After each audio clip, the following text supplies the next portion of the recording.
Aleluia. Amém. Aleluia. Aleluia.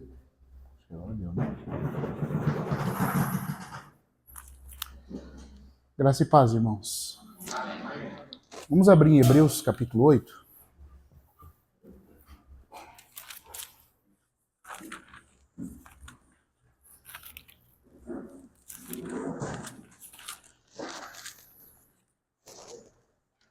Hebreus capítulo 8. Vamos ler do versículo 1 ao 4.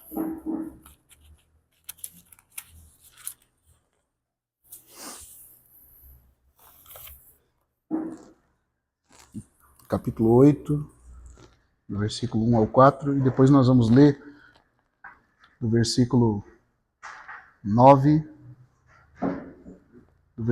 do versículo 8, vamos ler do 1 ao 4, depois do versículo 8 até o versículo 12. Do 1 ao 4 e depois do 8 ao 12.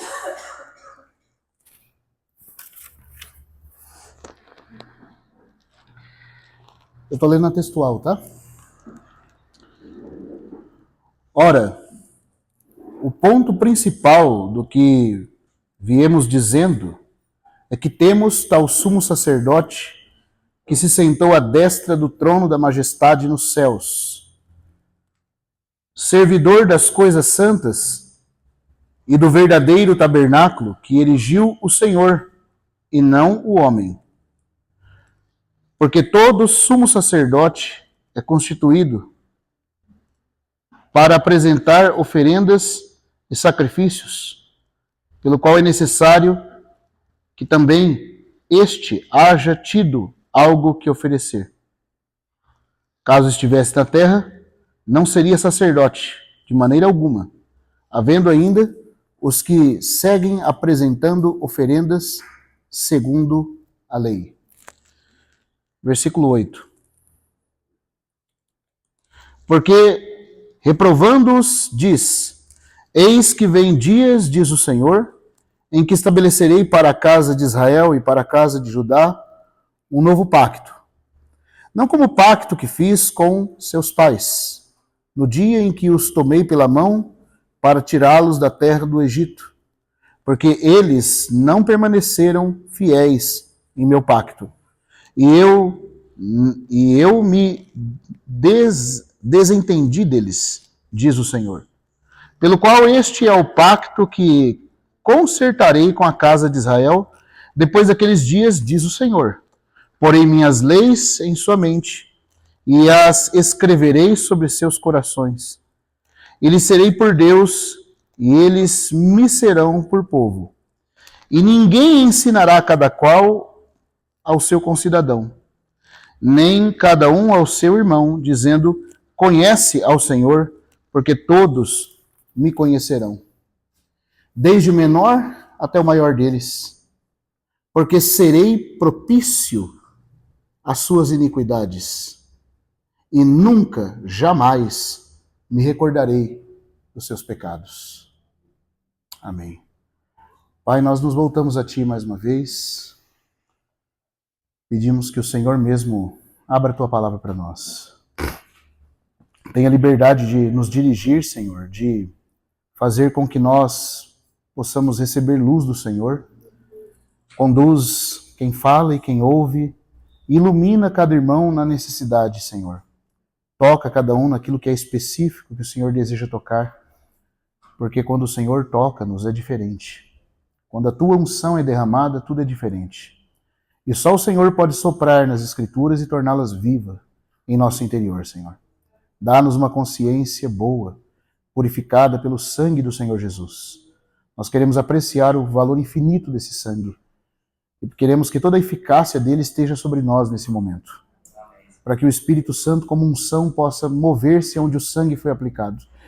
E nós possamos te seguir interiormente, guiados pelo teu Santo Espírito. Nós te pedimos isso no nome do Senhor Jesus. Amém, Senhor. Amados, nós vamos dar continuidade ao que havíamos começado ontem. Ontem nós vimos que o livro de Hebreus ele é dividido nessas 5 partes principais. Nós falamos no capítulo 7 sobre a pessoa do Senhor Jesus como sumo sacerdote agora da ordem de Melquisedeque.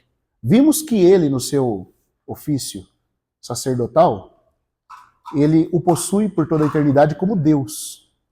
Mas agora, o grande ponto enfatizado pelo autor da carta é que como o homem ele foi glorificado e é agora o sumo sacerdote dessa ordem de reis sacerdotes. Isso é uma coisa que não havia no Antigo Testamento, no meio do povo de Deus, devido ao pecado, devido à infidelidade. Então sacerdócio e realeza nunca estavam juntos. Mas nosso Senhor restaurou isso e agora, constituído não segundo o mandamento carnal, nós vimos essa expressão, mandamento carnal ali, se você olhar o texto grego, significa um mandamento que em si mesmo é inútil. O autor de Hebreus tem ousadia de dizer que o aspecto cerimonial da lei em si era fraco, diferente do mandamento moral. Quando ele vai falar da lei no seu aspecto moral, ele fala que a lei é boa, santa, justa. O mandamento é espiritual. Por quê? Não matarás, não adulterarás. Tudo isso fala do caráter santo de Deus. Então a lei em si mesma, do aspecto moral, ela é boa e espiritual. Mas ela é fraca no que tange a nossa carne, como diz Romanos. Porém, a lei cerimonial, que é com o aspecto que Hebreus está lidando, ele chega a dizer que o cerimonialismo da lei era fraco e inútil em si mesmo. Porque do que adiantava, né? Por exemplo, como a lei mandava você fazer o sacrifício de holocausto, quando fosse para o pombinho, você tinha que desnucar o pássaro sem separar a sua cabeça na hora de oferecer. Irmão, isso era um mandamento, sim, que de forma pedagógica apontava para Cristo, mas não tinha eficácia nenhuma para transformar o interior do ser humano. Então, do ponto de vista de adoração, de poder para podermos servir a Deus, o Espírito Santo, falando em Hebreus, diz, é um mandamento carnal, que só toca as coisas externas da carne e não tem poder nenhum para mudar aquele que adora. É ineficaz para purificar a consciência. Agora no capítulo 7, então, depois dele descrever a excelência do Senhor Jesus como sumo sacerdote, tem vários pontos que não deu tempo da gente entrar ontem, irmãos. Eu gostaria de quem quisesse estudar esse assunto, pudesse, né, fazer seu próprio estudo. Tem obras preciosas, infelizmente muitas delas não estão em português, mas, por exemplo, a obra do irmão G.H. Lang, um tratado prático para leitores simples e sérios da Carta aos Hebreus. É uma obra que está em inglês, vale a pena você pegar e ler. Hoje você consegue ela em inglês e traduz inteira na internet e lê. São tantos pontos que não dá tempo da gente entrar, por causa do encargo. Mas acho que o ponto principal, que era o que é a ordem de Melquisedeque, ficou claro para os irmãos, né? O que é a ordem de Melquisedeque? Por que Jesus foi constituído segundo a ordem de Melquisedeque? O que ele está restaurando agora nesse sacerdócio? Que ele foi constituído segundo o poder da vida indissolúvel para não somente nos socorrer no que tange aos nossos pecados, mas para nos colocar no propósito original de Deus, que é comunhão, sacerdócio de comunhão e realeza, irmãos. Ele deseja nos introduzir. E agora, com o seu poder de vida indissolúvel, ele pode nos socorrer e nos habilitar a sermos um sacerdócio real. Agora vamos continuar e vamos para o capítulo 8 que a gente leu aqui na introdução. E vamos falar de um assunto que é pouco conhecido de muitos cristãos. Eu estava conversando com o irmão André e ele estava até tocando comigo, né? Que alguns, assim, tidos como cristãos, eles tocam nesse assunto, mas com desequilíbrio. E outros ignoram totalmente isso como se não tivesse importância. Nós vamos falar sobre a tenda celestial, o tabernáculo celestial, aonde esse sumo sacerdote glorioso, rei sacerdote, ministra a nosso favor. E aí depois vamos falar sobre, se o Senhor der graça, né? Se não der tempo de falar tudo agora, a gente fala à noite. Mas vamos esperar que seja possível agora. O que é esse ministério dele? Como que ele intercede e o que opera ele em nós desde os céus? Mas nós não temos ideia do privilégio que nós temos como igreja, como povo do Novo Testamento. Existem certas coisas que Deus pactou com Israel e é só com Israel. São privilégios deles. Se você ler Romanos 3, por exemplo, é dito que qual é, pois, a vantagem do judeu? Paulo pergunta. E ele diz, muitas, sobre muitos aspectos. Acima de tudo que a eles foi confiado os oráculos de Deus.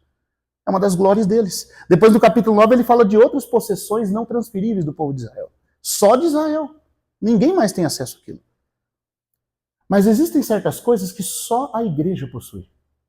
Israel não possui, irmãos.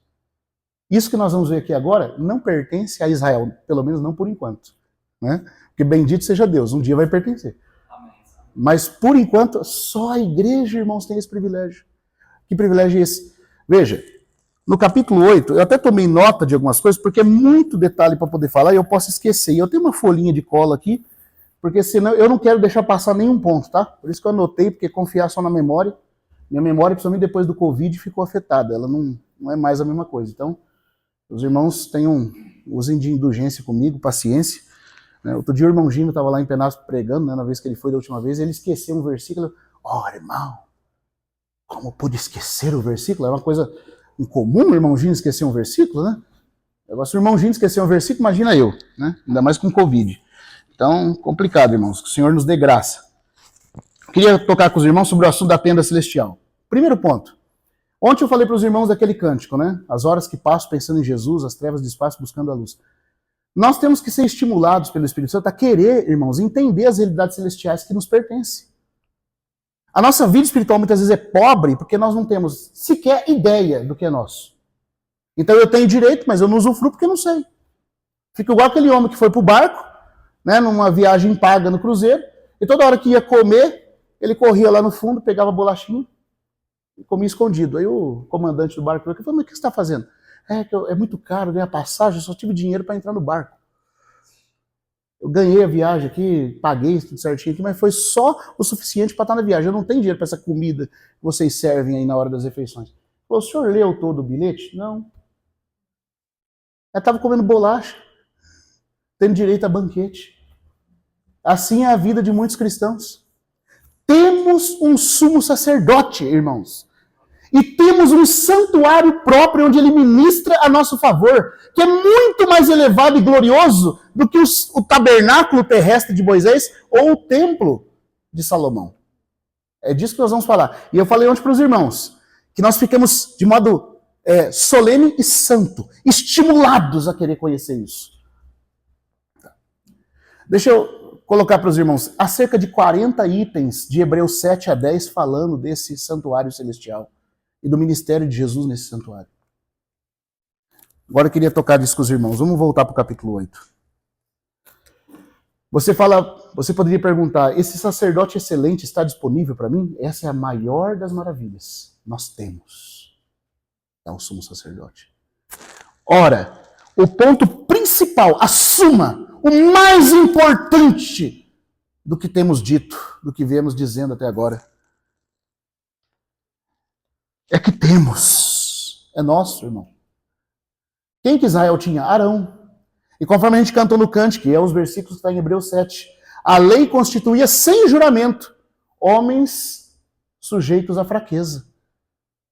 Aquele adorador que se aproximava do templo, ele ficava feliz, porque depois de muito tempo ali, né, indo ali buscar o perdão de Deus, buscar orientação, porque era função do sacerdote também instruir o povo em relação ao caminho que Deus requeria deles.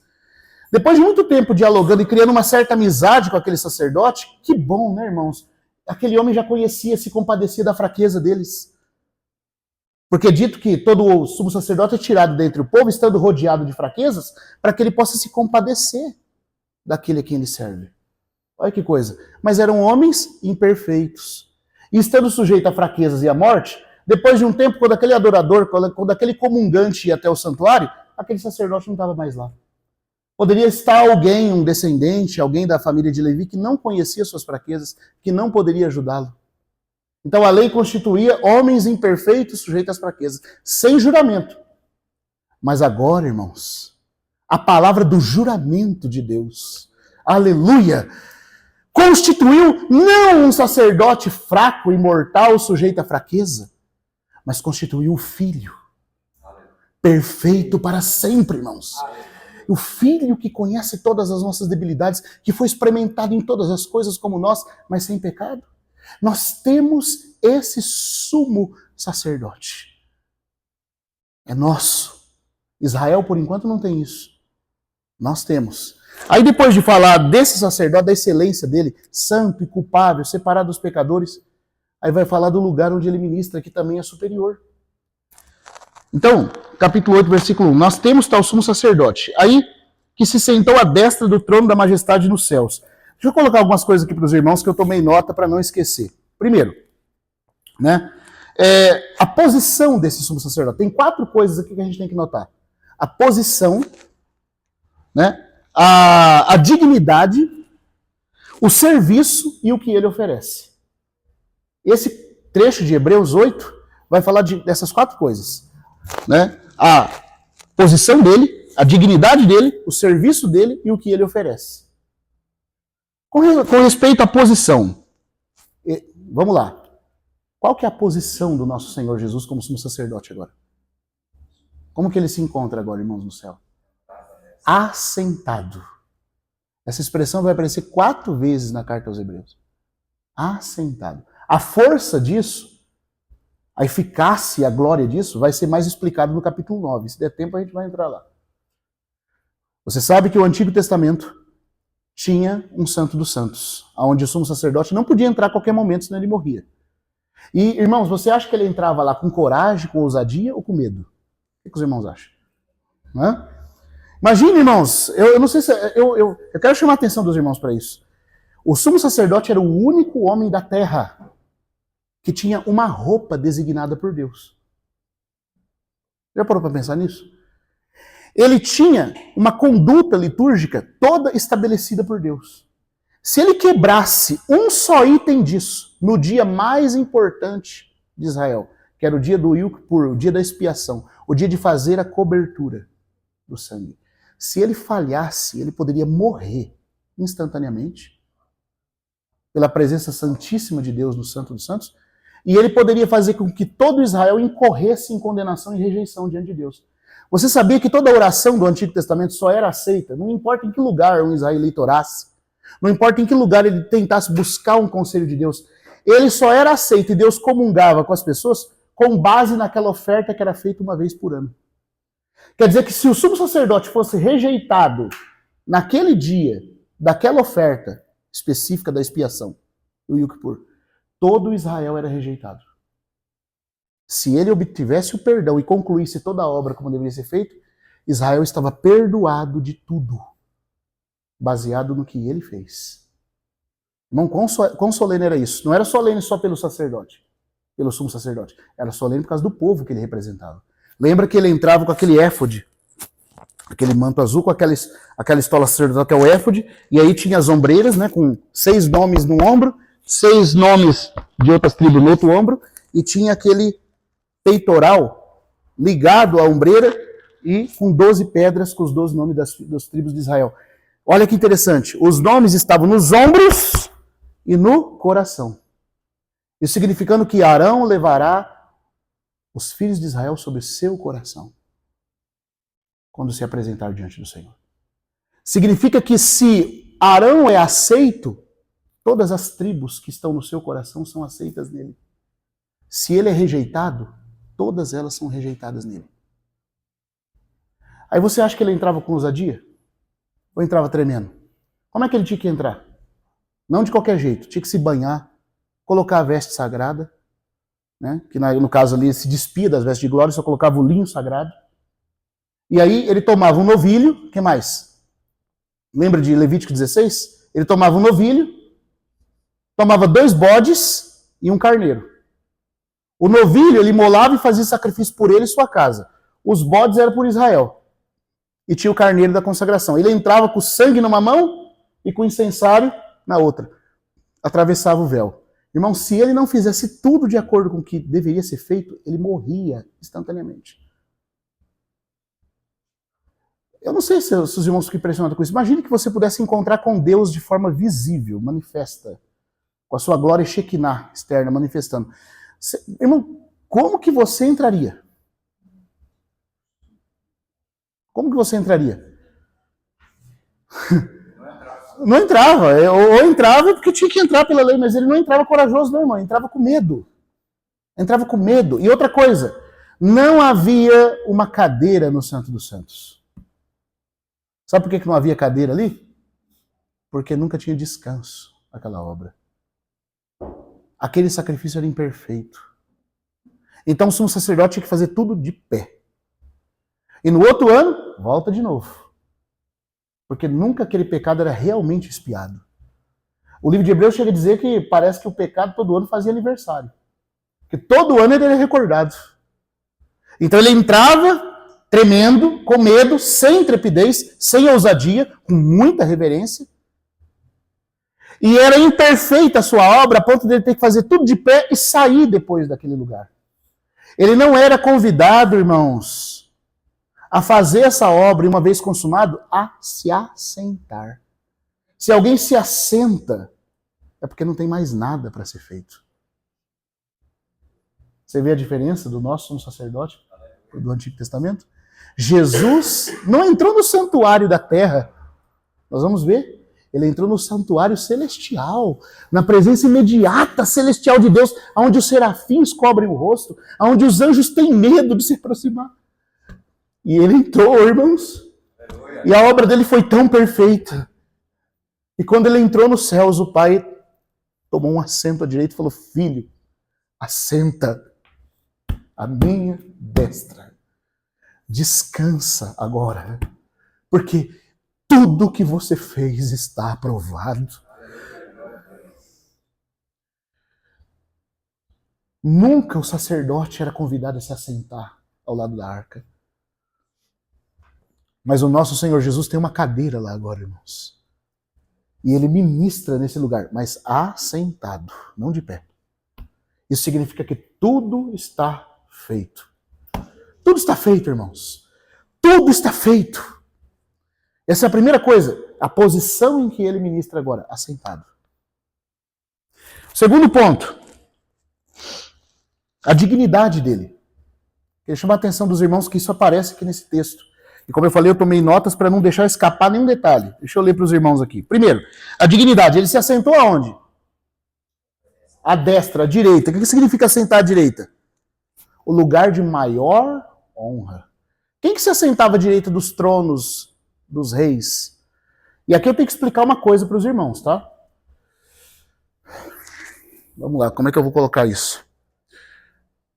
Para os irmãos poderem me acompanhar. O trono nos céus, nós cantamos muitos cânticos falando que o Senhor Jesus está reinando. Na verdade, irmãos, quem reina nos céus é o Pai. O trono do Senhor Jesus à direita do Pai não é um trono de reino. É um trono de intercessão. Ele ficará ao lado do Pai, na posição de intercessor e primeiro-ministro, até que chegue a hora dele assumir o reino. Ele já é rei, mas ele não está reinando, é como Davi. Davi foi ungido rei, mas sentou no trono no mesmo momento? Ele tinha direito a reinar ou não? Mas ele já exerceu o reinado assim que foi ungido? Então, Jesus foi ungido rei. Deus o fez Senhor e Cristo no céu.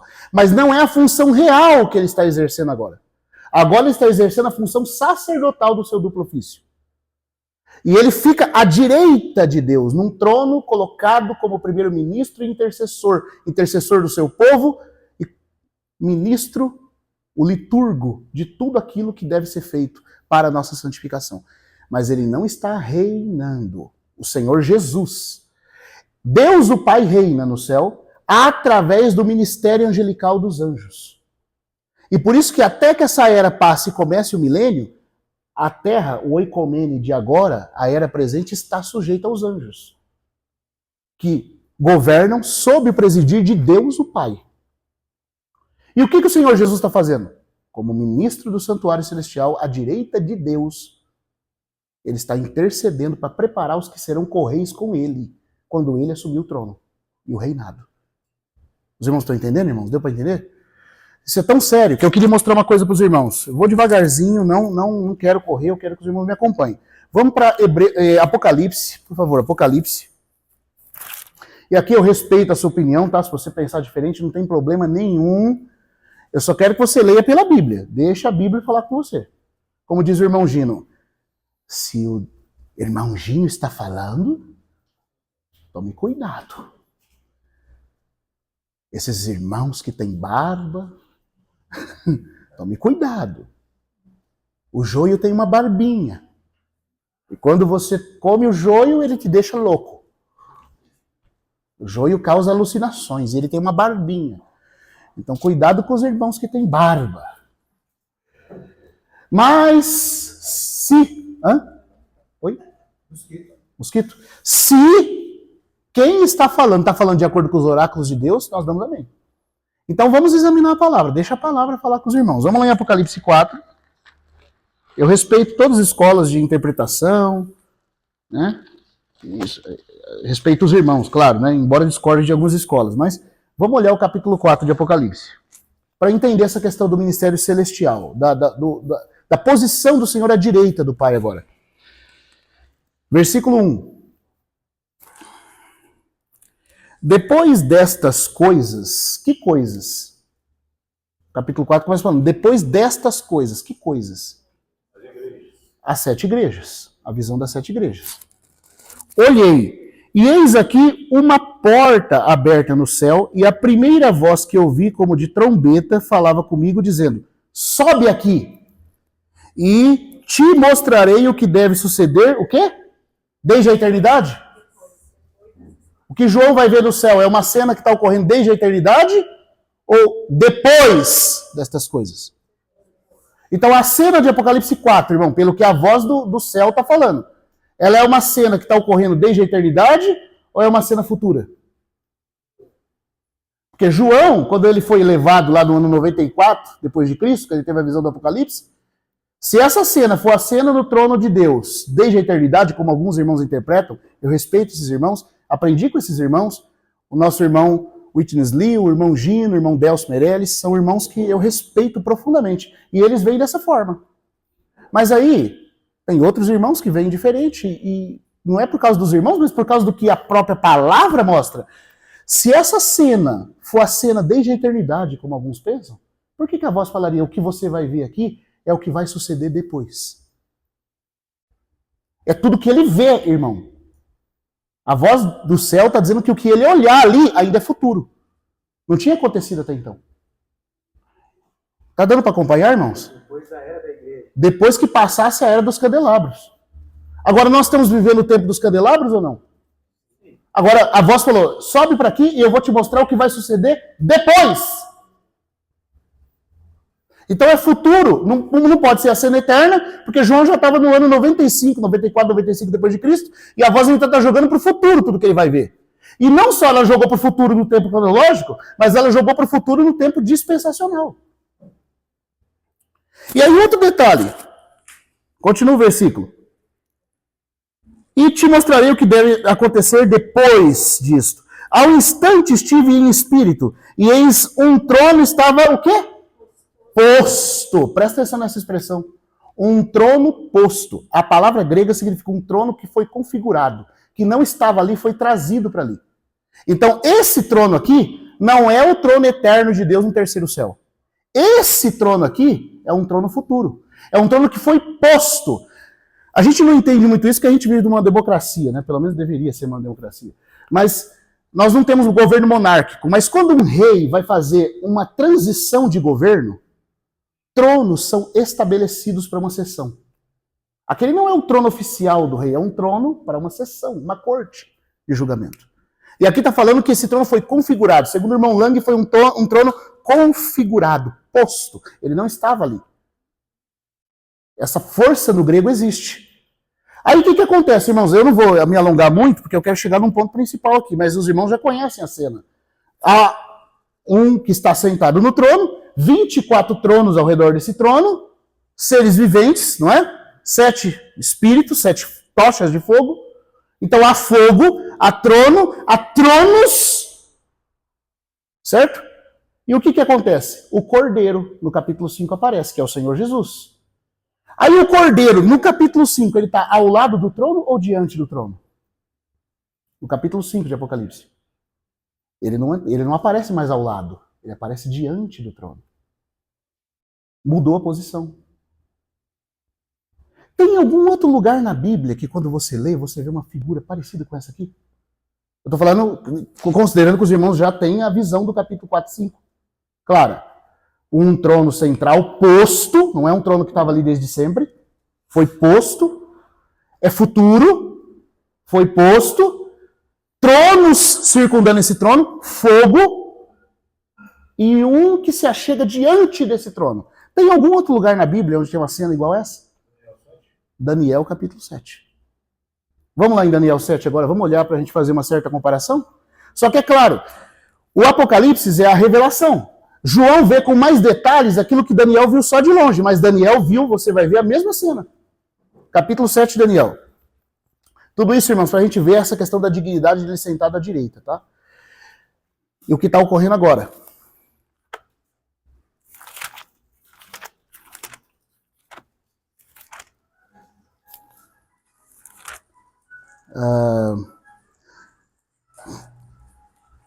Daniel capítulo 7.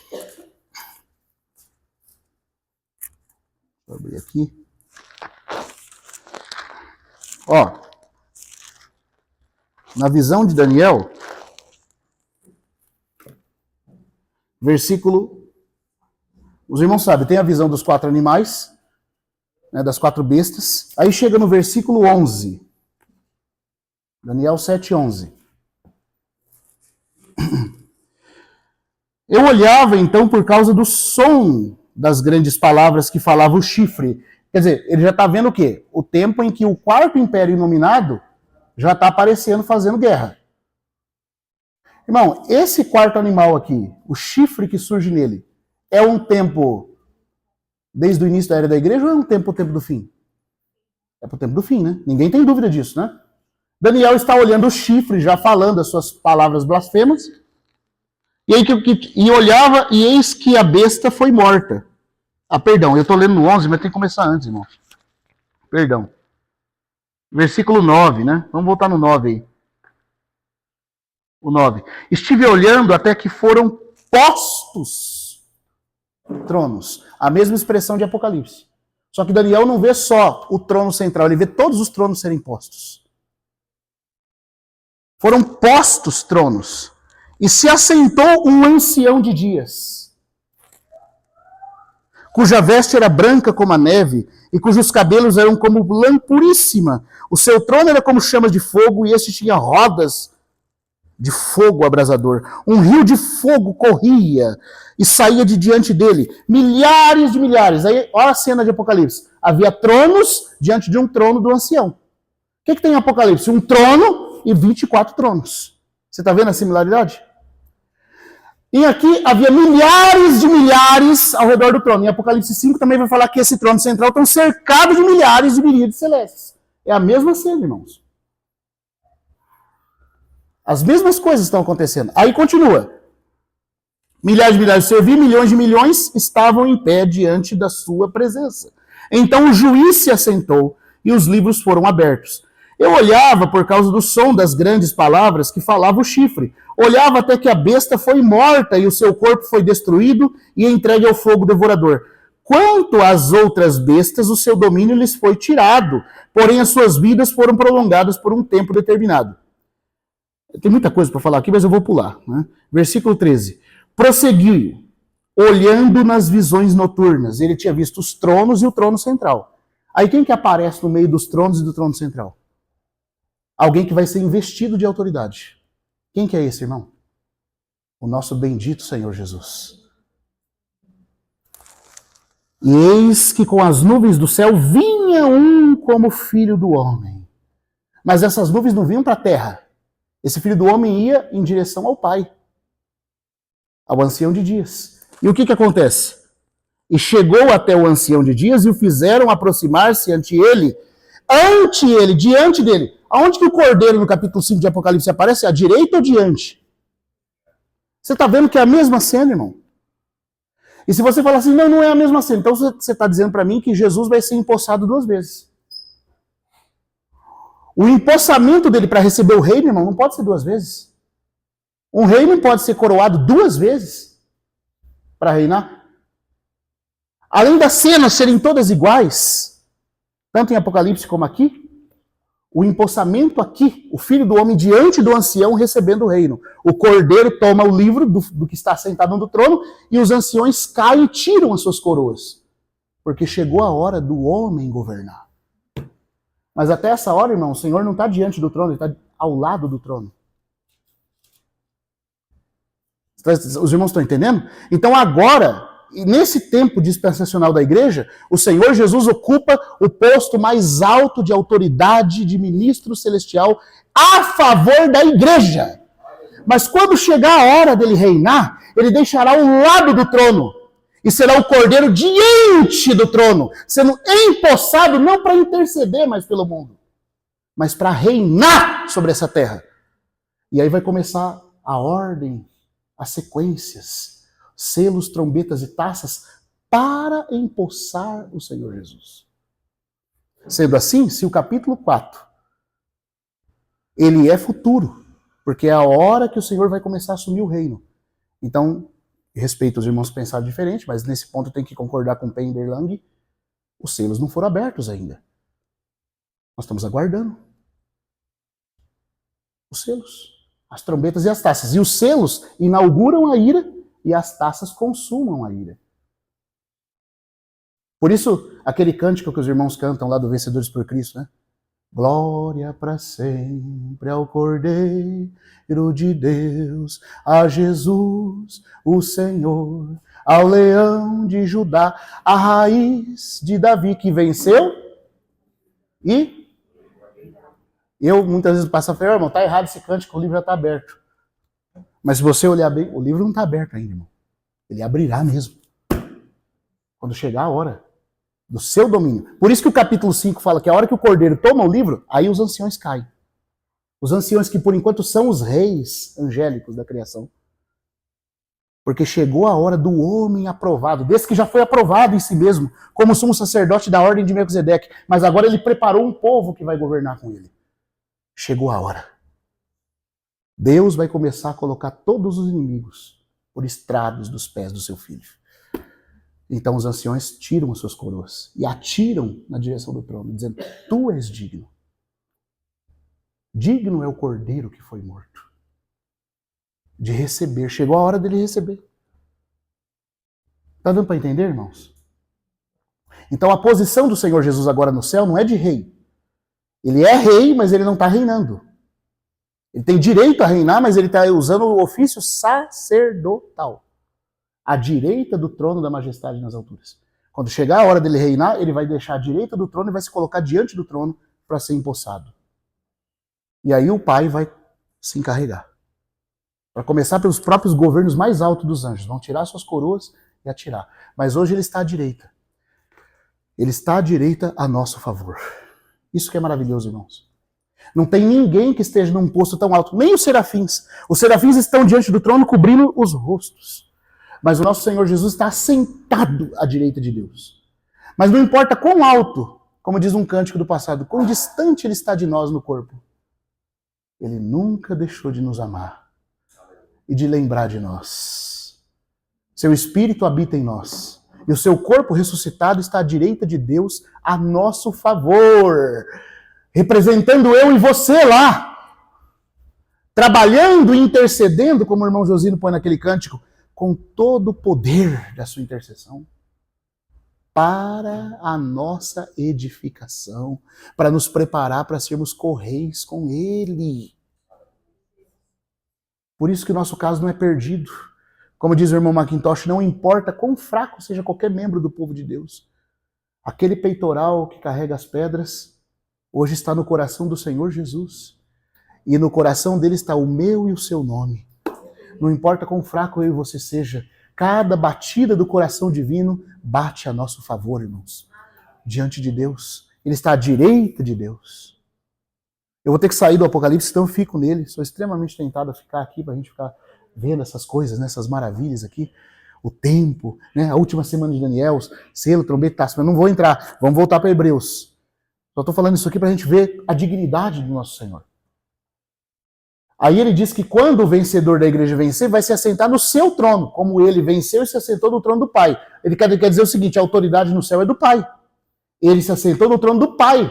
O trono lá de governo não é dele. O trono que ele tem lá é de ministro intercessor. Mas ele diz que quando o vencedor vencer, aí esse vencedor vai se assentar com o Senhor Jesus no seu trono. Qual que é o trono do Senhor Jesus? O trono que ele vai ter no milênio. Que ele vai repartir com o vencedor. Tá dando para acompanhar, irmãos? Tá dando para entender, né? Agora vamos lá. Além da dignidade de estar sentado à direita, que é o posto de maior honra, né? Ele também está o quê? Do trono, né? Ele está à direita, que é o posto de maior autoridade, do trono, que é o centro de toda autoridade. Isso significa que a favor da igreja, ele usa toda a autoridade que ele recebeu. Deixa eu explicar também uma coisa aqui para os irmãos. A autoridade do Senhor é para a edificação da igreja. Não tem a ver com o nosso envolvimento com as coisas terrenas. É por isso que tem coisas na nossa vida que acontecem, parece que a gente fica numa quarentena, sabe, e não resolve. Mas porque nós estamos distraídos com coisas que não têm a ver com a igreja, com a edificação. Ele está lá à direita de Deus, no centro da autoridade, para o bem da igreja. E aí eu queria dizer uma outra coisa para os irmãos. Os irmãos já notaram que Apocalipse capítulo 1, versículo 6 diz o quê? Que ele nos libertou dos nossos pecados e nos constituiu o quê? Reino e sacerdotes. A palavra sacerdote está no plural, mas reino está no singular. Sabe o que isso indica?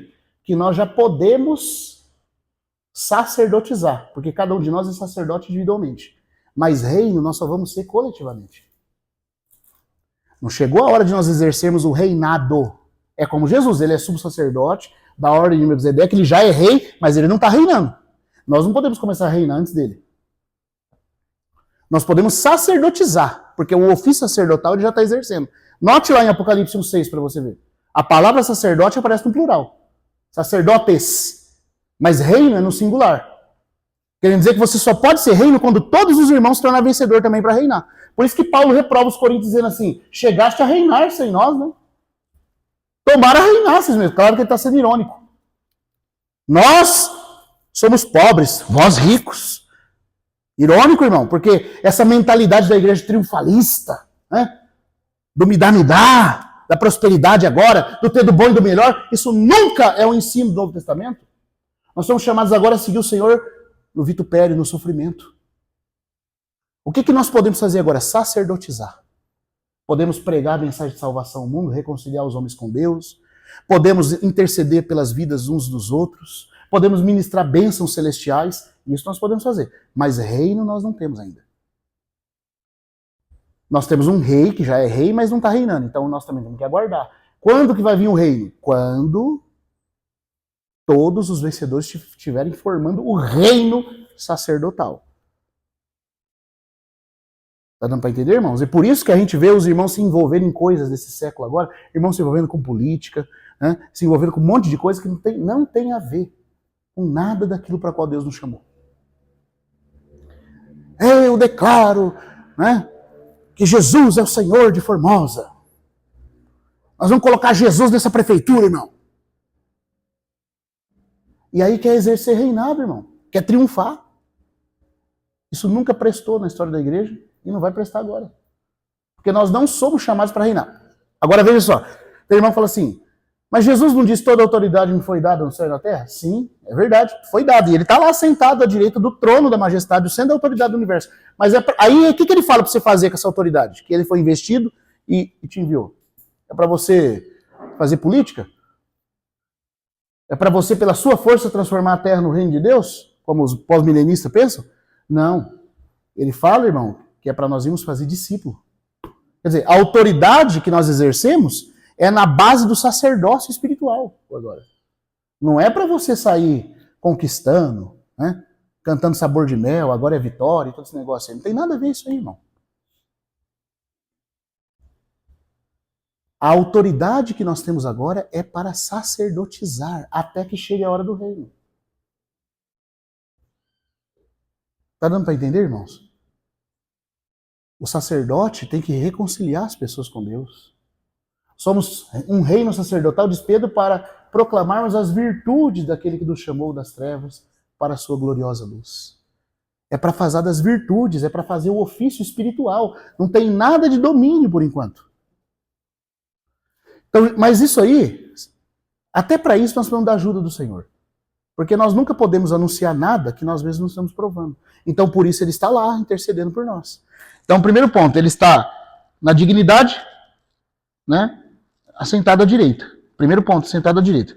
Do trono, que é o centro da autoridade. Terceiro, né, da majestade, que é o centro de toda a glória. Você não tem um sacerdote fraco, não glorioso, que não possa, de fato, demandar coisas por você. Tá à direita, majestade das alturas, da glória. Nos céus. E por que é tão importante isso agora? O trono que ele se assenta à direita de Deus, na tenda celestial, é nos céus. Sabe por que é interessante falar no céu, irmão? Porque o céu foi criado antes da terra. Arão e o povo terreno eram sacerdotes na terra, para as coisas da terra. Mas o nosso Senhor é sacerdote nosso no céu, porque os nossos interesses e tudo nosso é do céu, irmão. E os céus foram criados antes da terra. No princípio criou Deus os céus e a terra. E não só isso, mas de acordo com Daniel 4, os céus dominam com preeminência sobre a terra. Então, se o Senhor Jesus é sacerdote no lugar que tem domínio sobre qualquer coisa que acontece aqui, que grande amigo intercessor você tem. Eu vou usar um exemplo aqui. Eu não sei com quem que eu estava conversando aqui em Formosa, que falou para mim, eu não lembro agora, o irmão que me falou me perdoa, mas é que eu não lembro agora quem foi. Não sei se foi o André, se foi a Dani e o Gui. Falaram que tem um camarada lá em Brasília, que ele tem um tipo de o Diogo, não sei, que ele tem um tipo de um negócio que faz lanche lá. Foi você? O Gui, né? Ele faz lanche lá. E aí, não pode, mano, ele não pode fazer aquilo lá. Lá não é espaço para isso. Mas ninguém consegue arrancar ele de lá. Sabe por quê? Porque ele tem uns deputados lá dentro que compra dele. Você está entendendo onde eu quero chegar? Porque ele tem amigos no lugar de centro de influência e de poder. Ele está seguro. Não importa o quanto pessoas que não têm realmente poder queiram tirar ele dali. Enquanto ele tiver alguém que realmente tem poder nas mãos, que acha que é bom ele estar ali para comprar o lanche dele, está tudo seguro. Não é essa promessa que os deputados fazem, que vão nos representar na Câmara, vão nos representar, e você fica com a esperança. Que bom seria se realmente ele me representasse. Os meus interesses estariam seguros. Irmão, Jesus não nos representa em Brasília. Jesus não peleja as nossas causas por nós na Câmara dos Deputados. O Senhor Jesus não está por nós nem na Câmara dos Lordes ingleses. Ele está à direita do trono da majestade nas alturas. Pensando em mim e em você. Sendo por nós.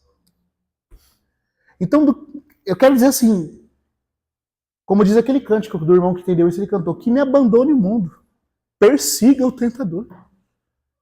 Jesus, aquele que está lá, me guarda. Amém. Até da vida o fim. Dos vales é o lírio, estrela da manhã, o eleito dos milhares para mim. Ele está lá, irmão, no ponto mais alto de poder do universo. Mas não esquecido de mim e de você. Ele está lá como homem para nos representar e ser por nós. Você não fica alegre com isso? Talvez alguns homens ficariam felizes se o presidente realmente os representasse no centro de poder de um país. Mas nós temos um sumo sacerdote à direita da majestade nas alturas, a quem eu e você pode ir, e que intercede por nós e se lembra de nós. Agora, o que é esse lugar que ele intercede?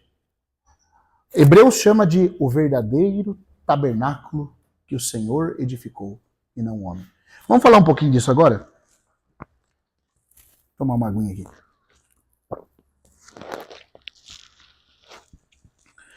Primeiro ponto. Isso está dentro ainda da questão do lugar onde ele ministra, tá? Que é o tabernáculo celestial. Vamos voltar para o capítulo 8 de Hebreus. Vamos ver, eu quero que os irmãos vejam a expressão, porque eu estava falando para o irmão Carlos hoje lá na hora do café, né? Tem irmãos que vão sempre para os extremos. Não, esse negócio aí é tudo espiritual, não tem nada. Parece que nós somos assim uma coisa abstrata, sabe? O céu é um lugar de purpurina celestial, não tem nada lá, é só um vazio. Está Deus e os anjos lá, não tem nada. Irmão, se o tabernáculo de Moisés foi edificado na terra, conforme o modelo de um verdadeiro tabernáculo nos céus, E esse tabernáculo de Moisés era tão cheio de questões complexas e solenes, você acha que no céu é menor do que isso? Existe, queria dizer com todas as letras, um santuário celestial no céu, verdadeiro, com uma tenda e um santo dos santos. Nós vamos ver isso. E Jesus entrou dentro desse lugar. Esse lugar é majestoso, irmãos. É glorioso, é tremendo. E sabe o que é interessante? O autor de Hebreus, o Espírito Santo vai dizer para nós, para o autor de Hebreus, que é a esse santuário que nós temos acesso. Nós não temos acesso à tenda de Moisés, ao templo de Salomão. Nós temos acesso em espírito. Quando nós estamos adorando a Deus aqui, irmãos, nós tocamos pela fé nas realidades que se comunicam com lá, com esse lugar lá. É a esse tabernáculo que nós pertencemos. E vou mostrar isso para os irmãos, ó, capítulo 8 então de Hebreus aí, se a gente for ler,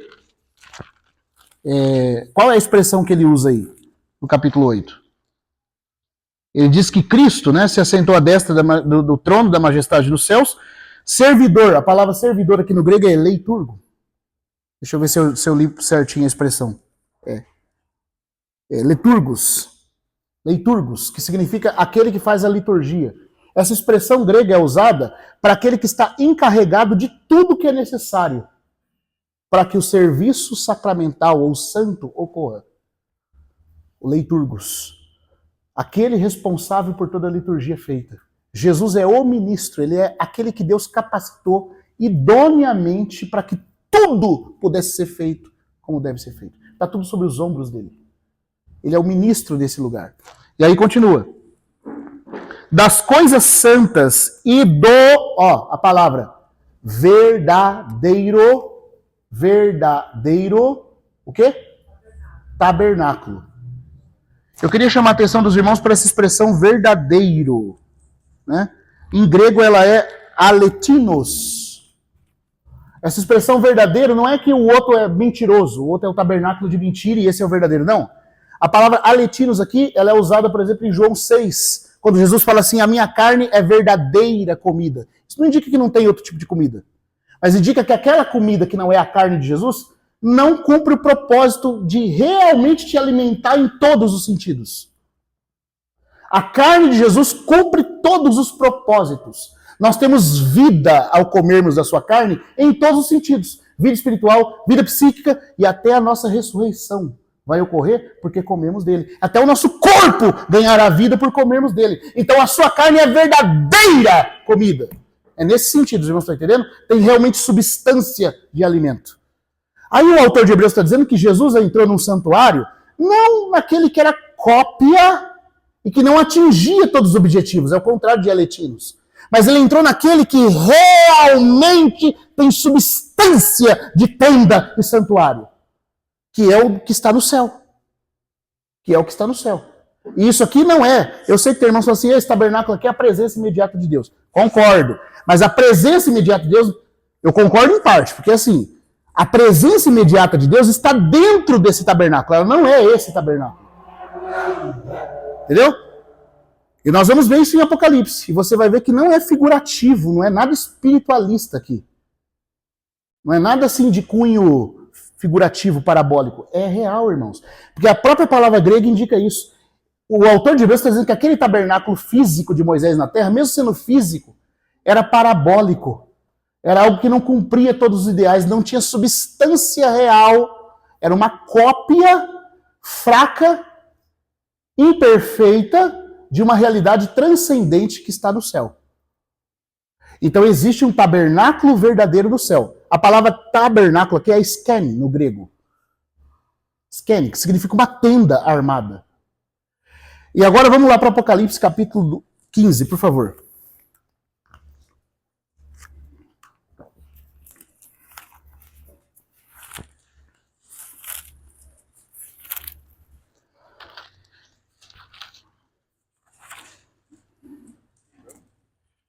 Capítulo 15, versículo 1.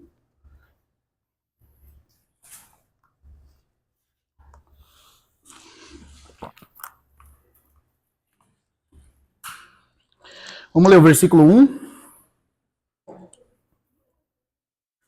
e depois o versículo 5. Vi também no céu outro sinal, grande e espantoso. Ou seja, esses anjos formavam esse sinal. Mas os anjos são literais. Ou não é literal, irmão? Você acha que anjo não é literal? O anjo existe ou não? Existe, né? Então, ele viu 7 anjos que, no modo como estavam, sinalizavam algo. 7 anjos que têm as 7 últimas pragas, porque nelas se há consumado a ira de Deus. Versículo 5 agora. E depois disto, depois que ele vê o cântico dos vencedores sobre o mar Vítrio, vi e foi aberto o quê? Presta atenção na expressão.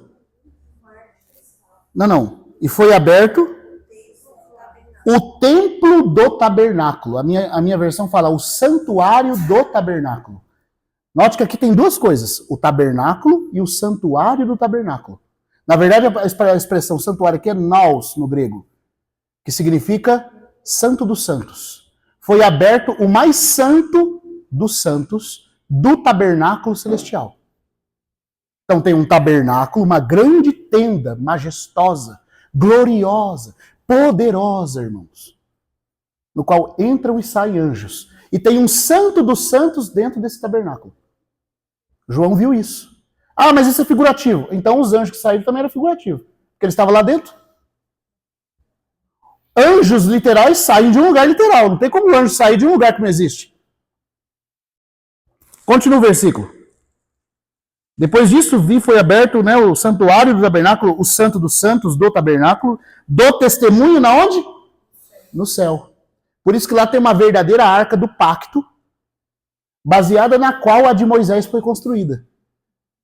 Então, queria só dizer para os irmãos o seguinte, o que ocorre é o seguinte, existe um tabernáculo celestial no céu, com o santo dos santos celestial, com mobília e liturgia própria celeste, que Deus fez uma cópia, uma maquete, e mostrou a maquete desse lugar para Moisés. Moisés não viu esse próprio santuário, ele viu a maquete do santuário, e fez um tabernáculo terreno.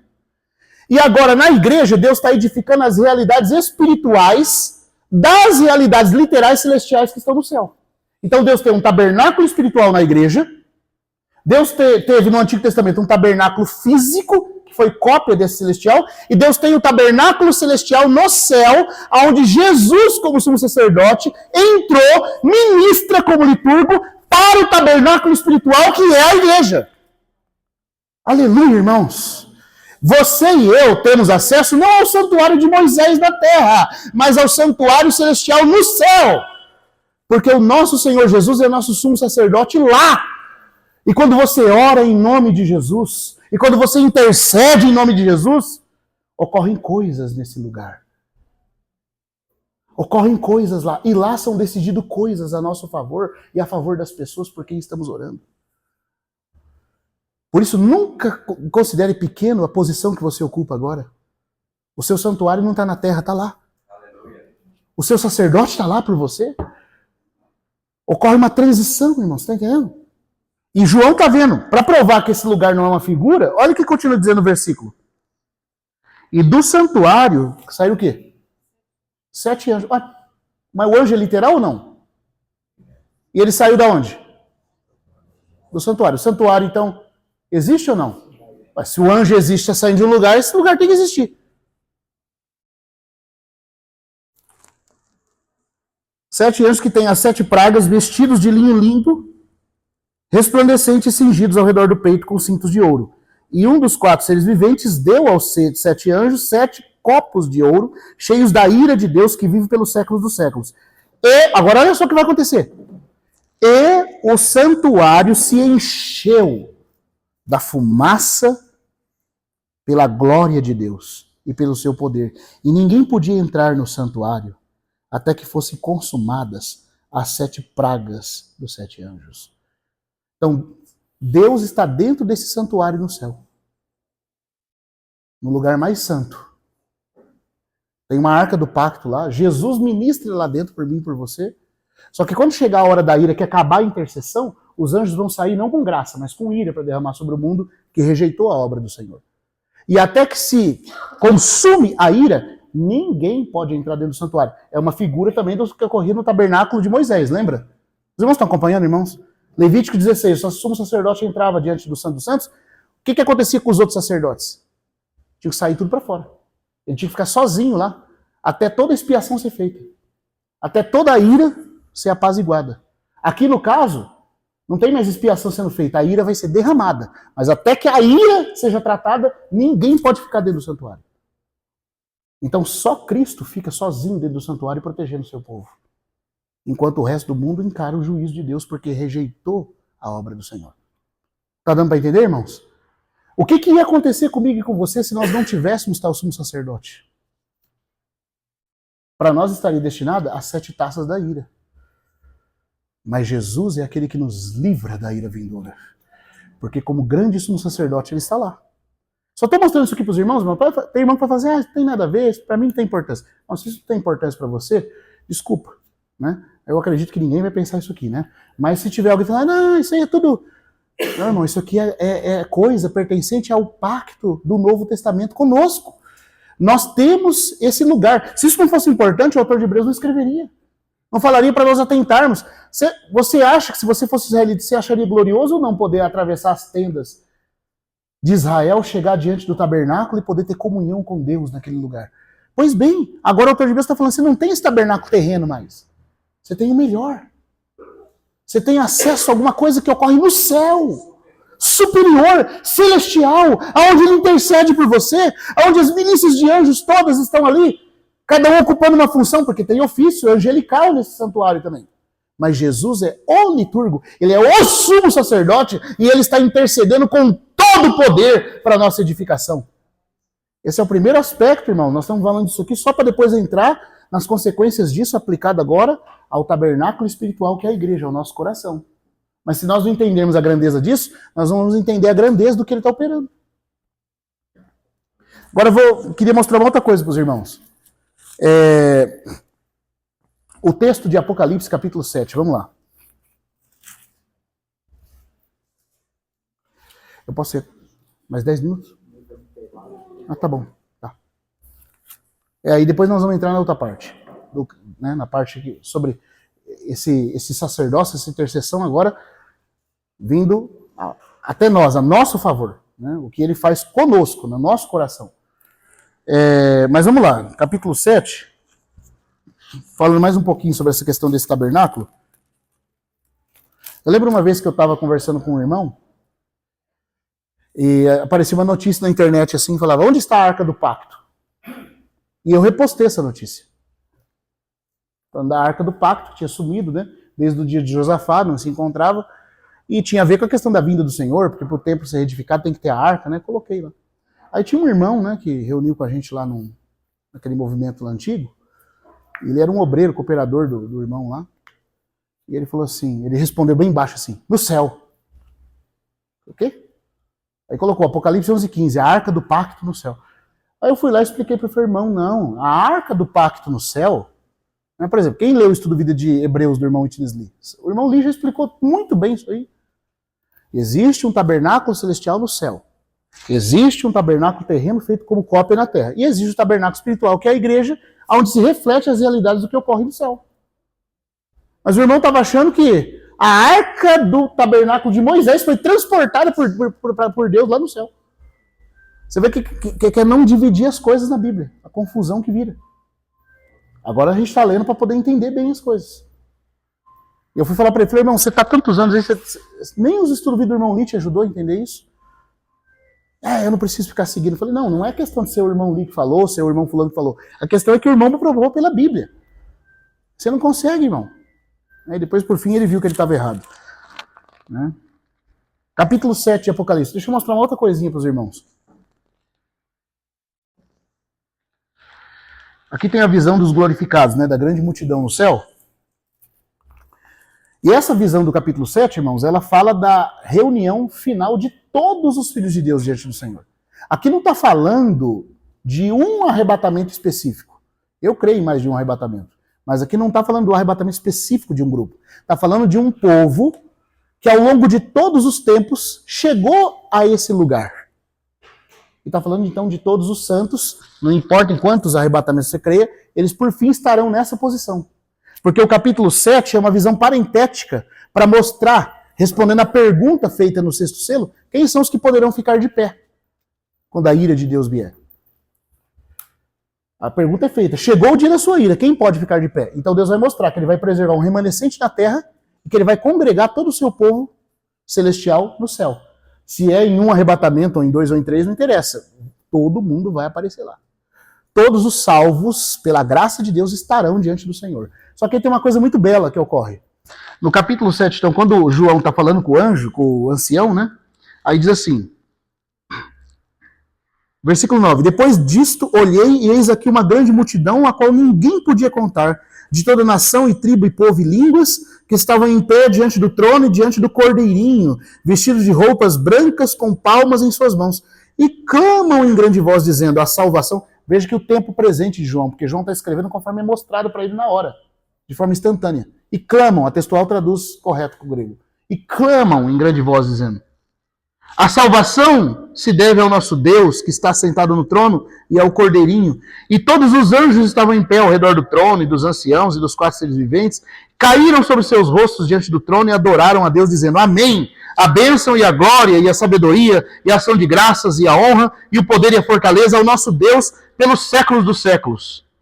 Então um dos anciãos me perguntou, quem são e de onde vêm estes, vestidos de roupas brancas?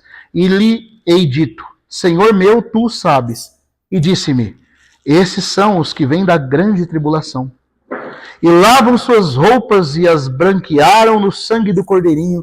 Por isso estão diante do trono de Deus e lhe servem dia e noite em seu santuário. E o que está sentado no trono, o que está escrito aí, irmão? Presta atenção agora. Está sentado no trono dentro do santuário. O santuário é circundado por um tabernáculo, uma tenda, esqueme. Só que esse que está no trono, dentro do santuário, o que ele vai fazer? O que ele vai fazer, irmão? Estenderá o quê?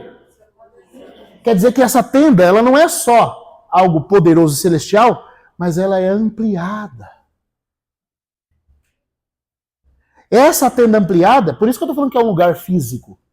Porque os santos vão ser cobertos por este tabernáculo. Aí você vê no final do Apocalipse o quê? Que a Nova Jerusalém desce, onde os santos moram, e a cidade, a Nova Jerusalém, é o tabernáculo de Deus com os homens. Então, sim, a Nova Jerusalém é o povo de Deus. Ela é o povo de Deus espiritual, transformado, tudo aquilo que os irmãos já viram com o irmão Nico, o irmão Itisli. Mas como o irmão Gouveia também mostra, ela também é uma cidade física, na onde esse povo mora. Ah, irmão, mas é físico ou espiritual? Aí, como eu estava falando com o irmão Carlos na hora do café da manhã hoje. Esse problema, como o irmão Lang fala, só existe na nossa cabeça. Porque o povo do Oriente, o povo de Israel, não tem problema com isso. Eles podem falar da cidade num momento, falando sobre a estrutura, e no mesmo momento, logo em seguida, falando do povo que habita nessa estrutura. Por exemplo, o Senhor Jesus fala assim, Jerusalém, Jerusalém, que matas os profetas são enviados. Com quem que ele está falando? Com o cimento, com a pedra, com a estrutura ou com o povo? Quem que ele está chamando de Jerusalém? O povo. Mas aí continua o versículo e ele fala assim, eis que chegarão dias em que te derrubarão as muralhas, te apertarão de todos os lados. Mas agora é o povo ou é a cidade onde o povo mora? É a cidade. Mas porque para o povo hebreu, irmão, eles pensam com os dois lados da cabeça, não tem essa dicotomia ocidental nossa, que tem que ser uma coisa ou outra. Até perguntaram para o Luiz Saião assim, você é calvinista ou arminiano? Ele falou, eu não acredito nessas coisas. Mas por que você não acredita nessas coisas? Foi porque eu estou lidando tanto com o judeu todo o tempo, e eu aprendi a pensar que o povo hebreu não pensa nessa categoria assim, dessa forma. Para os hebreus, Deus é soberano e o homem é livre. Pronto, acabou. Como explica isso? É nós que estamos aqui. Não, Deus é soberano. Não, o homem é que é livre. Não pode ser as duas coisas. Deus fez dois lados de cérebro, nós. A gente tem que pensar só com um. Não pode ser as duas coisas. Mas aqui é dito que o tabernáculo será aumentado. Quando que isso vai acontecer? Na Nova Jerusalém. E os santos habitarão no tabernáculo. E o tabernáculo descerá do céu. Por isso que é tabernáculo, porque uma característica do tabernáculo também é que ele é móvel. Ele não é fixo, ele é uma tenda que se move. Hoje está no céu, mas vai descer para a terra. E aquilo que começa como uma tenda, não sei a dimensão dela, mas é grande, poderosa, com certeza, nos céus onde o Senhor ministra, por fim vai se ampliar. e se tornar a própria cidade onde os santos morarão. Qual o tamanho da cidade? 2.700 quilômetros. É de Brasília a Porto Alegre. De tamanho de altura. Já pensou num negócio desse? Tem que ter uma terra nova mesmo, porque uma terra nossa não cabe numa cidade dessa. É de Istambul a Londres.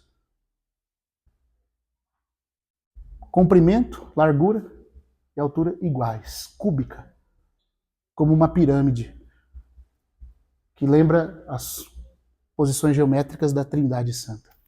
É Deus expandido, sendo tudo em todos, com seu povo. Mas está lá, irmão, no tabernáculo celestial. Jesus ministra a nosso favor. O tabernáculo celestial. O verdadeiro, não a cópia. Se ele é um sumo sacerdote de uma ordem superior, ele tem um santuário superior onde ele serve e ministra. Então nunca pense que quando você está orando, está sozinho, está intercedendo por alguém, está ocorrendo pouca coisa, você está ali naquela luta, está dando sono na hora, está um pensamento conflitando. Irmão, cada oração que você faz, que eu faço realmente, unida ao Senhor em espírito, chega nesse lugar. A Bíblia chega a comparar essas orações verdadeiras, quando elas têm peso, às taças na qual é colocado incenso. Claro que o incenso é o mérito perfeito do Senhor Jesus, mas a sua oração é a taça. Quer dizer, a sua oração deve conter as realidades de Cristo, de modo a mexer com o trono no céu. Que é dito que quando aquele anjo toma a taça do incensário, cheia de incenso, e o incenso sobe, diz que há trovões e relâmpagos do trono. E Deus então enche de incenso e fogo e atira em direção à terra como resposta a todo o clamor que você fez e que parecia que Deus não estava ouvindo. Toda oração sincera. O que eu estou querendo dizer aqui é o seguinte: em maior ou menor grau está apressando o dia de Deus julgar esse mundo. Se você ora realmente segundo Deus, quando você está falando, Senhor, me santifica, eu quero te servir, eu quero que o teu reino venha. Você pode estar tendo ideia disso, mas você está pedindo para Deus abalar esse mundo para que somente o inabalável permaneça. E isso vai acontecer naquele dia, quando o sétimo selo for aberto, e então aquele outro anjo se põe em pé diante do altar e atirar o incensário com fogo sobre a terra. É Deus devolvendo como resposta as orações que se acumularam. Então nunca pense que a nossa função como igreja para orar, tanto individualmente como coletivamente, é pequena. A mudança da dispensação, a vinda do reino de Deus, está atrelado a isso, irmão. E é por isso que o Senhor Jesus está intercedendo. Então, tudo isso aqui que a gente falou agora, vamos parar, né, fazer um intervalo que o Diogo falou, é para a gente ver esse lugar, esse santuário, um pouquinho disso, não dá para entrar em tantos detalhes aqui. Mas depois a gente vai falar agora do que esse santuário, essa ministração nesse santuário causa em nós, que somos a casa espiritual de Deus. Tá bom? A casa espiritual tem acesso ao santuário celestial. Vamos ver o que isso implica para nós, então. Tá? Vamos deixar para outra parte.